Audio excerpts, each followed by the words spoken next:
An open letter to Lynette Preston and John Crook. Because the only thing more pathetic than your case is your performance on Zoom.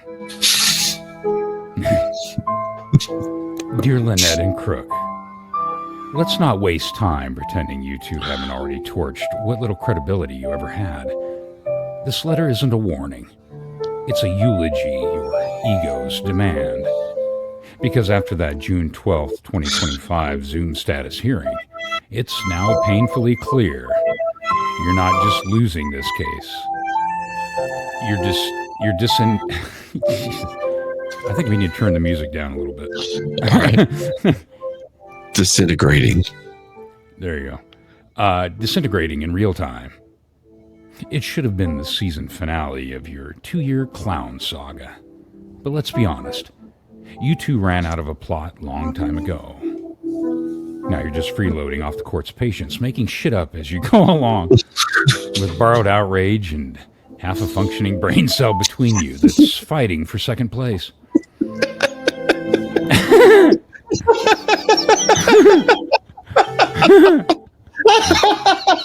like that one.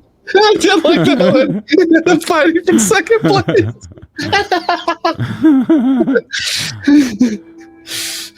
Let's set the scene. 2 defendants. Oh, you missed one. So loud. Oh, yeah. So bold. So desperate to be the center of attention. Now reduced to pixelated heads on a federal Zoom call. I almost thought I said, no, never mind. On a federal Zoom call, flailing for relevance, while the judge wipes his feet on the shredded remains of your narrative. You both showed up looking like you were logging into a PTA meeting, not a federal lawsuit where sanctions default and summary judgment are circling like buzzards. And the performance? Oh, well, that was dreadful. Let's go defendant by defendant, shall we?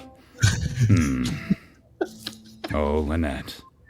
From ringleader to ragdoll.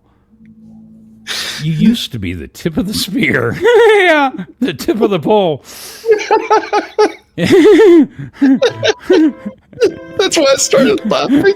I was like, I forgot to change it to pole. That's what I meant to put in there. I was the corn queen princess. No. You used to be the tip of the spear in the anti-what-the-hell smear campaign. Now you can't even keep your story straight about whether you have counsel. On that Zoom call, most likely looking like you accidentally clicked the wrong link between your Please Donate campaign and your next passive-aggressive Facebook story, you probably mumbled some half-baked excuse about finalizing representation. Like you were the one who spent the last 6 months boasting that you had legal support lined up. Girl, you've been finalizing since February. Finalizing is what people say when they don't want to admit nobody will take their case without hazard pay and a tetanus shot. Like you ran your mouth on social media. You interfered with witnesses. You tried to rewrite CPS filings like you were pitching a Lifetime movie. And now you think any bar certified adult is going to climb into that septic tank with you? No. That's good. There just aren't that many people that are interested in licking turtles. Nobody's that brave. Not even Bubbles. And his standards are subterranean. I'm going to pull out my silly string. And while we're on the subject of brave, tell me, Lynette, what is brave when you stalked people's home with a toddler in tow? Brave when you doxed people while calling it raising awareness. Brave when you paraded a 5-year-old around like a shield and a weapon, depending on what narrative you were selling that day. Let's be honest. There is a reason no lawyer wants to be anywhere near you, and it's not just because of the smell. Not after the YouTube streams, the CPS weaponization, the perjury adjacent statements. It's not contagious. The harassment, and your proud participation in the smear ecosystem targeting Jeremy Hales. You're not a client. You're a cautionary tale, and you're a malpractice claim waiting to happen. You probably looked lost on Zoom. Dead eyes, fake confidence. That same brittle performance you give every time someone with actual authority speaks. You weren't prepared. You weren't credible. And you weren't even in control of your own narrative anymore.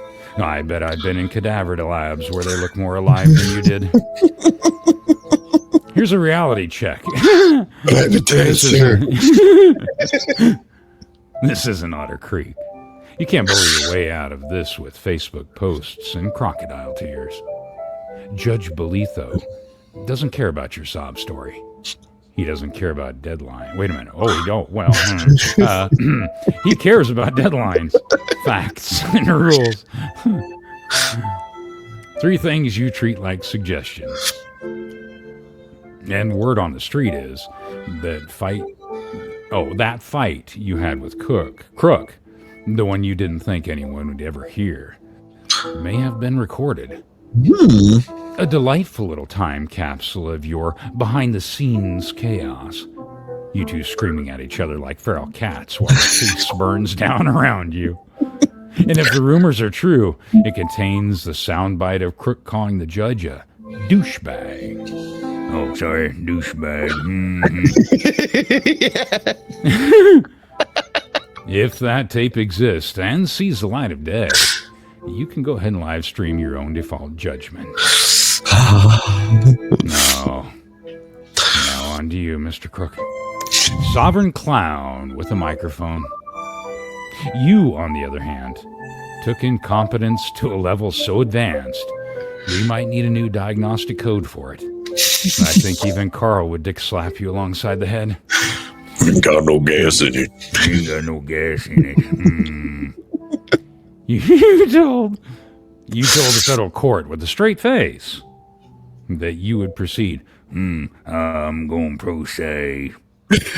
That's like watching a house catch fire and deciding to douse it with gasoline because I done my research on the YouTubers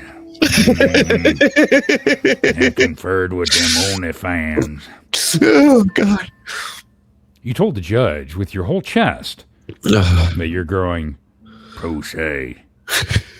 Buddy, you can't even spell precedent. And now you think you're going to argue case law? Your last filing looked like you copy-pasted from a Telegram channel run by someone who eats glue recreationally. Or has to smoke pot every 15 minutes. It could be the same way. It wasn't the like Elmer's wood glue. No. Oh, I'm sorry. Let's cut through your fantasy. You're not clever. You're not tactical. You're not brave. You're a guy who got dumped by his own attorney, couldn't find another one, and is now pretending that going pro se was a choice instead of a last resort. Your Zoom appearance was a masterclass in failure. You looked like you were 2 clicks away from a sovereign citizen meltdown. You couldn't answer direct questions. You couldn't even muster the performance of someone who belongs in a courtroom. And now you're expected to meet real deadlines, respond to motions, finish discovery, draft dispositive filings. You better have odds building. You'd have better odds building a time machine out of old live stream microphones.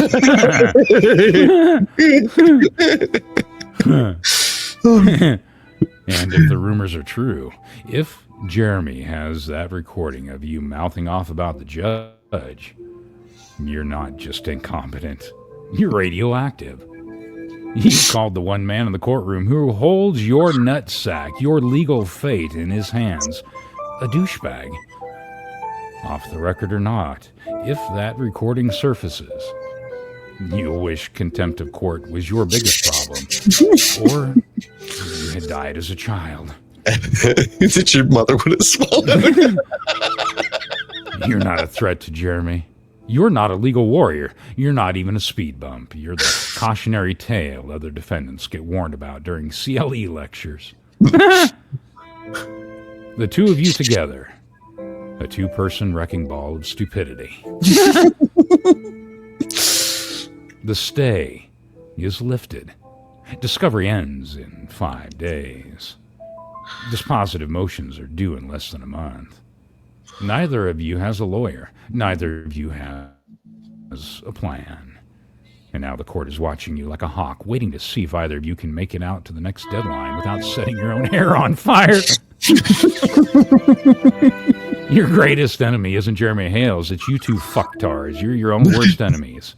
You keep aiming high and yet shooting yourself in the foot somehow. It's the cold, merciless reality of federal procedure. This isn't TikTok. This isn't a narrative. This is where facts matter. This is where rules matter. And this is where both of you, stripped of your echo chambers, are completely and utterly exposed, ass hanging out in the wind and all. You built your reputations on being loud, on being reckless, on pretending you were too clever to be caught. And the rest of us? Well, we're just here with popcorn, watching the slow-motion car crash play out in glorious 1080p on Zoom. Sincerely, Shizzy Wiznut, public menace, sworn enemy of bullshit, and proud passenger on the short bus to truth, and still your fucking daddy. It is about time. Let's break this mother down. With Shizzy Wiz